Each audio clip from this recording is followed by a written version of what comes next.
Assalamualaikum warahmatullahi wabarakatuh. Berjumpa lagi teman-teman dengan channel Herman Ketombe. Jangan lupa like, subscribe, and share.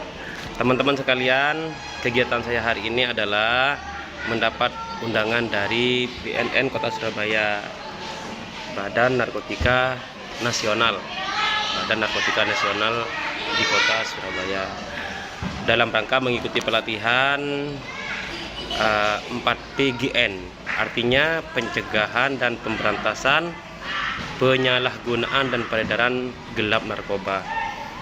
Kita tahu bahwa di Surabaya ini juga merupakan salah satu kota yang darurat narkoba ya teman-teman. Kemarin baru ditemukan pabriknya narkoba itu di Kota Surabaya juga, dan gudangnya ini ada di dekat Sunan Ampel katanya sih, dan sudah beredar di media. Ayo teman-teman, kita ikutin perjalanan saya ke tempat pelatihan 4PGN itu tersebut. Oke, jangan lupa like, subscribe, and share.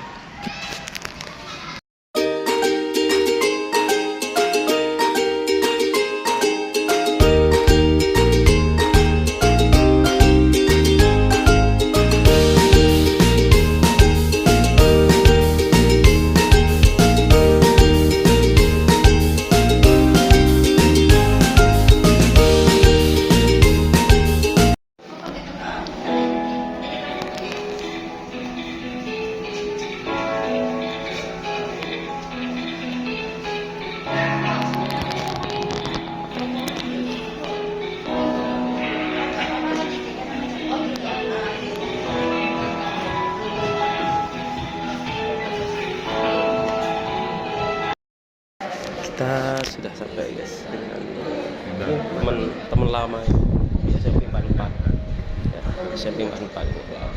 Terus kita sebelum di merger jadi satu di Jalan Monodewo tiap hari kita, karena anak kami pasti masuk SMP 44 ya, luar biasa ini. Sampai sekarang kan luar biasa ya Pak ya? Iya, luar biasa. Aduh, luar biasa, pokoknya kita pasti dapat ini. Luar biasa Prestasinya luar biasa. Bisa cok. prestasi dan perilaku.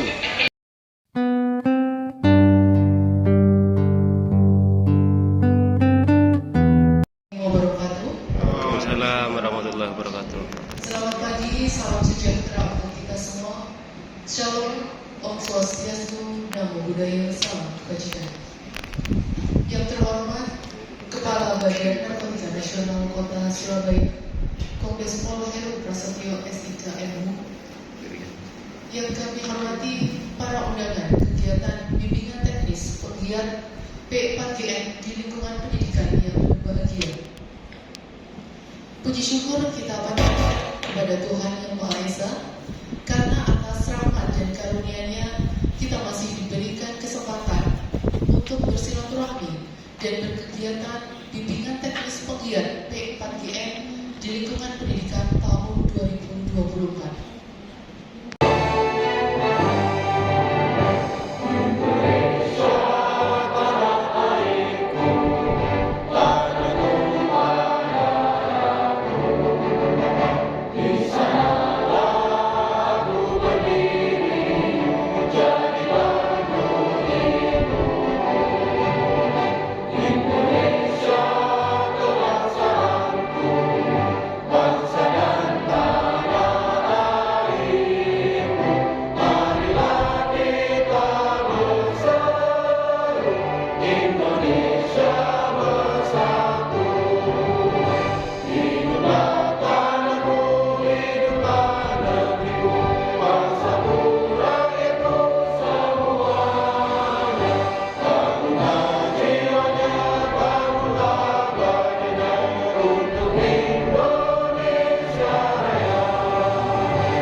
Hadirin dipersilakan duduk kembali.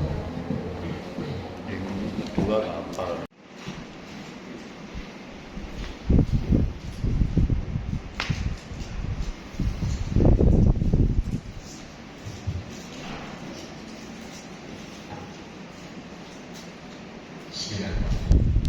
Assalamualaikum warahmatullahi wabarakatuh. Waalaikumsalam warahmatullahi wabarakatuh. Selamat pagi dan salam sejahtera bagi kita semua. Shalom, Om Swastiastu, Namo Buddhaya, salam kebajikan, Rahayu, salam sehat tanpa narkoba. Yang saya hormati Bapak Ibu peserta bimbingan teknis penggiat D4GN yang saya banggakan. Sebelum saya membacakan sambutan ini, izinkan yang pertama saya menyampaikan permohonan maaf atas ketidaknyamanan mungkin yang dirasakan Bapak Ibu sekalian. Ada yang takut dengan ketinggian?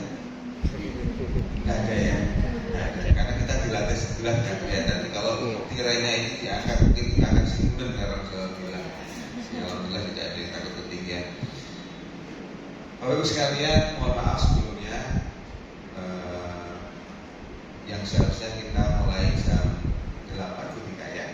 Jadi saya lihat jam di handphone saya menunjukkan pukul 08.24 ketika kita membuka acara. Berarti ada keterlambatan 24 menit.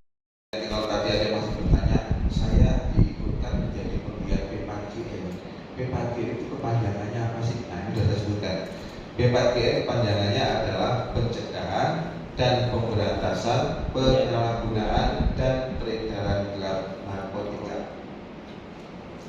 Mengawali sambutan ini, saya mengajak kepada diri saya sendiri dan Bapak Ibu sekalian untuk selalu memanjatkan puji syukur kepada Allah Subhanahu wa Ta'ala karena atas limpahan rahmat dan hidayahnya, sehingga pagi ini kita dapat bersilaturahmi dalam keadaan sehat walafiat guna mengikuti acara bimbingan teknis penggiat B4GN di lingkungan pendidikan.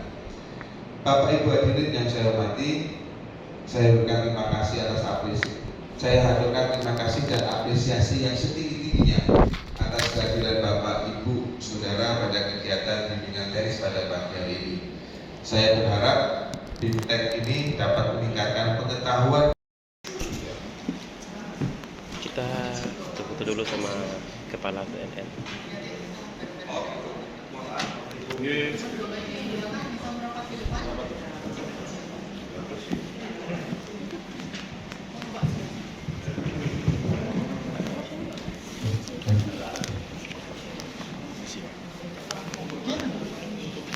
Monggo, monggo Pak. Kalau udah kelihatan dari belakang, silakan Pak. Kita break dulu guys ya. Dan memang di ketinggian berapa ini? Berapa meter saya nggak ngerti. Yang jelas di lantai 11 ya. Terus ini kayaknya sampai nanti jam 17 guys. Jadi memang kita nyiapkan tenaga, nyiapkan pikiran, karena pasti capek guys ya.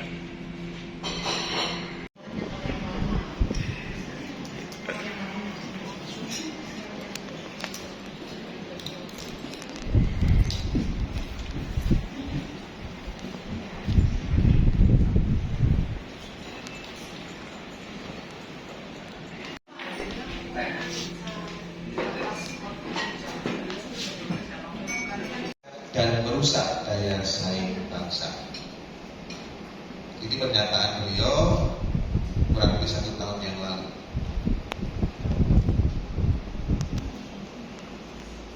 Dan perlu saya tambahkan, diksi generasi muda itu muncul lebih dari 3 kali dalam penjelasan maupun pembukaan Undang-Undang Nomor 35 Tahun 2009 tentang narkotika. Satu-satunya undang-undang yang mengatur tentang narkotika di Republik ini. Karena potensi masyarakat, para pemangku kepentingan atau stakeholder, sebetulnya kami sedang melaksanakan amanat undang-undang. Masyarakat mempunyai kesempatan yang seluas-luasnya untuk berperan serta membantu P4GN. Pasal 105, masyarakat mempunyai hak dan tanggung jawab dalam upaya pencegahan dan pemberantasan penyalahgunaan dan peredaran gelap narkotika atau P4GN. Jadi ini adalah amanat undang-undang yang harus kita pedomani dan kita laksanakan bersama. Next. Turunan dari undang-undang, pemerintah menerbitkan instruksi presiden, yang mana instruksi presiden ini juga akan habis nanti di tahun 2024 tentang uji nasional, yang tadi dari pembawa acara Bu Tika menyampaikan ada sesi nanti di hari kedua, di terakhir nanti akan membuat rencana aksi. Di dalamnya juga menyampaikan tentang kelas masyarakat. Silakan Pak Dok. Waduh, ini yang minusnya gede kayak saya agak repot nih. Tentang P4GN. Nah ini saya minta tolong ini buat Bapak Ibu sekalian. Kebetulan saya baru di sini Pak, baru jalan 2 bulan. Rancangan perda ini katanya sudah jalan hampir 2 tahun. Kok sulit ya? Di tempat lain cepat dibuat perda, kalau ini kok lama gitu. Saya di bidang P4GN sesuai dengan persyaratan yang telah ditentukan oleh BNN. Ini tercantum di mana Bu Tika? Ada judisnya. Oh, pedoman. Jangkau sebagai penggalang laporan, sebagai fasilitator. Wah, kayak tugasnya.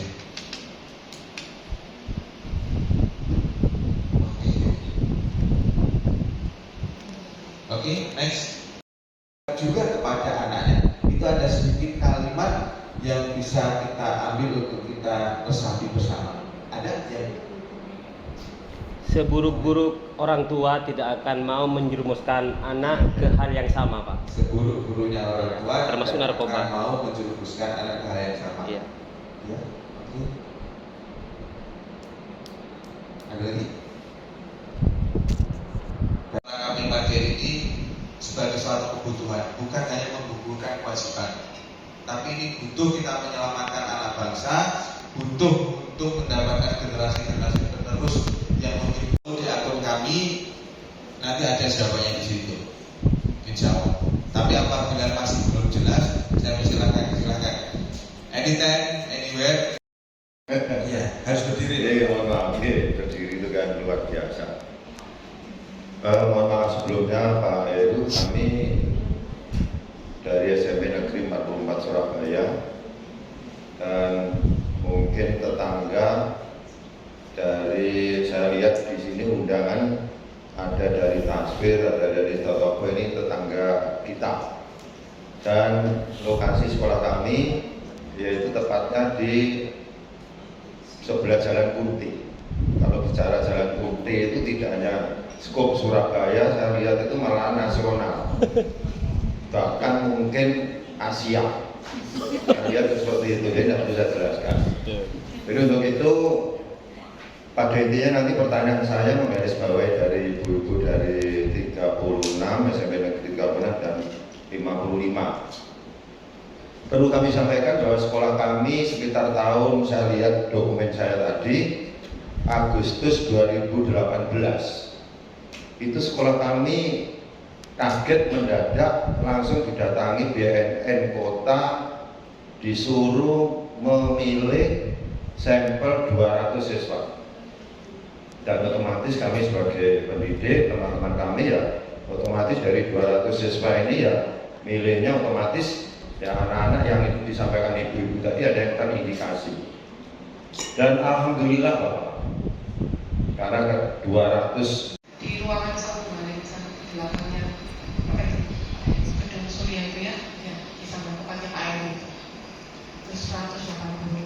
Nah itu kalau seumpama ada pelatihan ngaji seperti itu monggo, karena kita diminta untuk melakukan deteksi dini sebanyak-banyaknya untuk mengetahui identifikasi sebanyak-banyaknya orang-orang yang bermasalah dengan narkoba.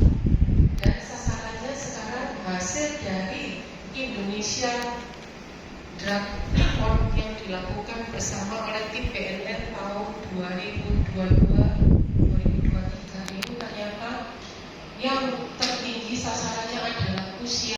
Tentang narkoba sama ya dengan nafsa, zat atau obat yang berasal dari tanaman. Jadi ada gejala ketergantungan. Gejalanya ada dua, secara fisik sama secara psikis atau mental. Secara fisik ada keluar ya punya sulit tidur, awalnya sok ya badannya sakit semua, ya.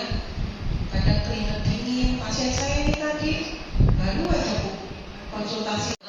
Itu definisinya adalah penggunaan obat nafsa yang tidak sesuai gitu. Bisa kurangi pegel-pegel. Oh iya, faktor penentunya. Ada faktor zatnya itu sendiri, ada faktor individunya itu sendiri, dan yang terakhir faktor lingkungan. Mana yang paling dominan? Tergantung. Bisa satu itu yang hanya digunakan untuk ilmu pengetahuan, tidak digunakan untuk pengobatan, potensi ketergantungan sangat tinggi. Ya, contohnya ganja, heroin, kokain itu nomor 1 di golongannya. Terus yang kedua, untuk pengobatan potensinya tinggi. Efeknya ada yang stimulan, ada yang depresan, ada yang halusinogen. Yang stimulan bikin otak terstimulasi, langsung kayak semula, riang gembira, lalalala, melek-melek, ajib-ajib. Yang terbaru sampai masuk ICU-nya rumah sakit penuh punya ICU sekarang ada ventilator macam-macam ya, ada dokter anestesi, dokter penyakit dalam.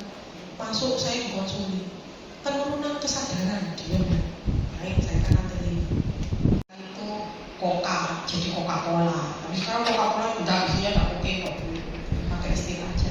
Biasanya dipakai nanti untuk penyemangat ya, untuk orang-orang perang. Ganja, wah semuanya ini dipakai ini. Ya daun iya, batangnya iya, bijinya iya, biji kadang dipakaikan ke burung dan burungnya ngoceh, padahal malunya halu ya. Kita ngoceh menang dikasih daun biji ganja. Next, kodein bentuknya biasanya untuk anti nyeri, dicampur sama obat paracetamol untuk anti nyeri pasien kanker. Untuk obat batuk sih ngawakal-ngakal itu biasa. Sekarang tentang tadi narkotika, sekarang tentang psikotropika. Psikotropika itu obat-obat jiwa biasanya kami pakai, jadi zat kimia atau obat yang digunakan untuk mengubah fungsi persepsi yang golongan 3-nya sedang. Nah, cuman itu bedanya Bu. Kalau tadi sangat tinggi dan ringan, yang ini ada yang signifikan.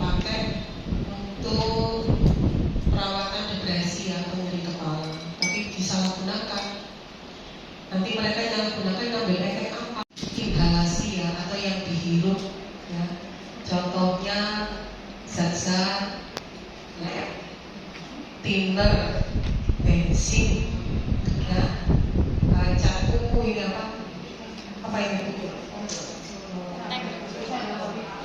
Ya, yang buat aseton. Yang terakhir pasien saya usia 11 tahun, kecanduan ya. Biasanya yang sering kita dapat di masyarakat itu yang masih rendah-rendah itu masih dijual di rumah, apa yang masih golongan ringan. Tapi kalau sudah yang golongan tinggi, anggur sama vodka, wine itu sudah apa istilah kita harus melalui izin. Ya. Jadi tadi ya, saya punya pasien terakhir pakai lem ini ya di anak-anak itu tadi, karena gampang ya dapatnya lem. 3.000 itu beli di bangunan sudah dapat sak resek lumayan kok buat ngeplay. Zat yang terbaru ini namanya NPS atau zat psikoaktif baru yang peredarannya melalui online yang tersering dan dibuat sedemikian rupa sehingga untuk menghindari undang-undang ganja sintetis, ya, macam-macam. Pokoknya kebun binatang itu masuk semua, krokodil, komodo, gorila, macam-macam ya. Untuk kucing enggak ya, saya suka kucing ya, banyak biji ada ya untuk jadi macam-macam istilah mereka dan mengikuti zamannya pakai elektrik ya dia akan mengikuti pakai elektrik. Zamannya orang yang suka melenting ya dilenting dicampur. Jadi zamannya apa dia akan mengikuti elektrik. Jangan lupa ya Bu, Bapak, rokok elektrik itu sudah dianggap tidak aman sejak WHO memutuskan ya sekitar 2020 ya. Ganja masuk semuanya bisa masuk melalui liquid ya.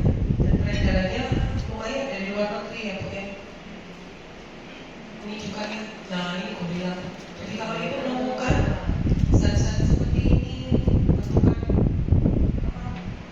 bungkusan-bungkusan yang aneh, orang yang kena gangguan jiwa beresiko kena zat, ya. Jadi istilahnya sama-sama saling mempengaruhi. Pada pasien kita maka pengendalian dirinya akan terganggu. Kalau sarafnya yang rusak ada di sistem emosinya, nanti emosinya bisa terganggu. Jadi tergantung ya. Jadi pengasuhan yang terganggu akhirnya menimbulkan pendidikan anak menjadi terganggu. Tetap masuk ke faktor ya. Seumur hidup kamu pakai apa? Nah, narkoba apa ini? Wah, kok narkoba enggak ngebir? Iya, kayak narkoba gitu ya. Jadi harus dijelaskan. Pakai ganja, atau pakai sabu.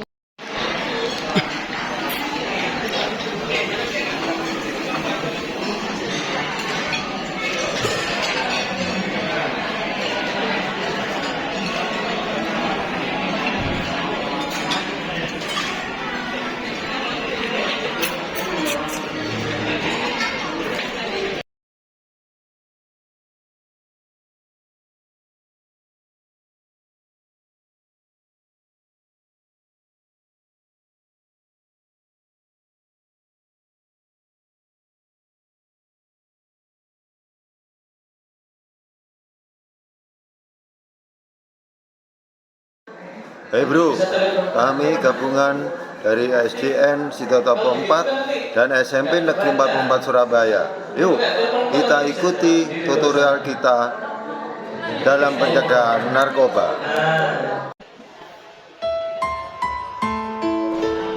Ya bro, kenapa? Lagi pusing nih, nggak enak.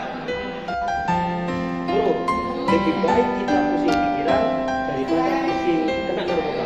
Yuk kita jauhin.